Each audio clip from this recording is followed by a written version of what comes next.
ভেন্ডালিতে আসতেছিলাম, মানে আমার ধরেন আমি দেখেছি 2 দিন আগে, আপনারা জানেন যে আমার একটা বাচ্চা ওর 10 মাসে ঘুরছে এবং ওর সাথে তো লিটারালি আমার যোগাযোগ নাই।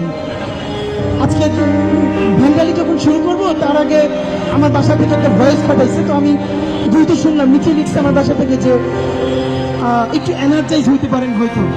তো ভয়েস শুনে বলতেছি বাচ্চাটা অনেক জোরে জোরে অনেকবার আব্বা আব্বা বলতেছি। তোর সাথে তো আমার যোগাযোগ নাই, আমার মন খারাপ হওয়া উচিত কিনা, কিন্তু আমি বাবা হওয়ার পর থেকে এমন একটা অনুভূতি তৈরি হয়েছে, আমি জানি না এটা সব বাবারই হয় কিনা। যাবের আমার হয়তো 3-4 বছরের ছোট, আমার সাথে যারা আমার 3, তারা আমার কাছাকাছি বয়সের, আমার যে জুনিয়র। বিশ্বাস করবেন কিনা যে ইদানিং আমার মধ্যে আমি ভাবার সময় পাই শুধু একটা সময়, যখন আমি বাইকে থাকি। আমি ঢাকায় তো প্রচুর সারা জায়গায় বাইকে দৌড়াই, বাইক যখন অনেক দ্রুত টানে ফোন চালাতে পারি না। গত অনেক দিন ধরে বাইকে যখন চলি আমার শুরু থেকে চোখ ঘুরতে যায়।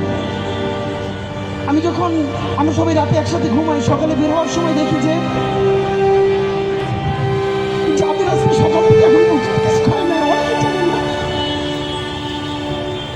ওরে সকালে উঠে পড়ছিলাম, একটা কিছু খাইতে দেখেছি, ব্যস্ততায় খাইতে পারে নাই। এরপরে স্লোগান দিতে দিতে এখানে এসে এখন পর্যন্ত কিছু খাই না, এটা আমি জানি। আমার টিমের 30 জন 40 জন কখন শেষ খাইছে এটা আমি জানি। আমার বাচ্চা শেষ মুহূর্তে কখন খাইছে এটা আমি খবর জানি না। আমার মায়ের সাথে এই গণ অভ্যুত্থানে আমি তো 6 ভাই বোনের মধ্যে সবার ছোট, মায়ের সাথে আমার সবচেয়ে বেশি যোগাযোগ ছিল, কথা হইতো। এখন আমার মায়ের সাথে 10 মিনিটে কথা হয় না মায়ের সাথে। কিন্তু আমি আমার 3 মেম্বারের 30 নম্বর যে সদস্য, ও লাস্ট বেলা কখন খাইছে এটা আমি ভার্সিটিতে বসে ক্লাস নেওয়ার সময় জানি। আমি ফোন জিজ্ঞেস করি যে ওষুধ খাইছে কিনা।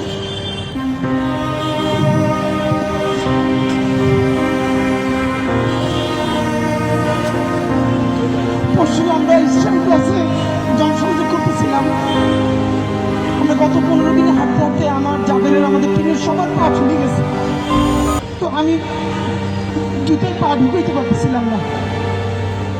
তো আমার জুতোটা যাবেন নিয়ে ও হাঁটতেছিল, আমি খালি পেয়ে পুরো শপিং মল হাঁটতেছিলাম, আমার দোকানে দোকানে যাইতেছিলাম।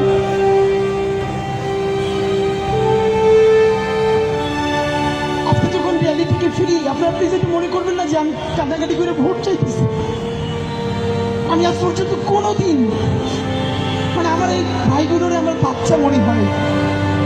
আমার ওয়াইফ মাঝে মাঝে জিজ্ঞেস করে যে আপনার 3-4 দিন বাসায় আসেন না ঢাকা, আপনি ওদের সাথে যেখানে থাকেন বাসায় আসতে 20 মিনিট লাগে, আপনার কেউ বাচ্চার জন্য মন খারাপ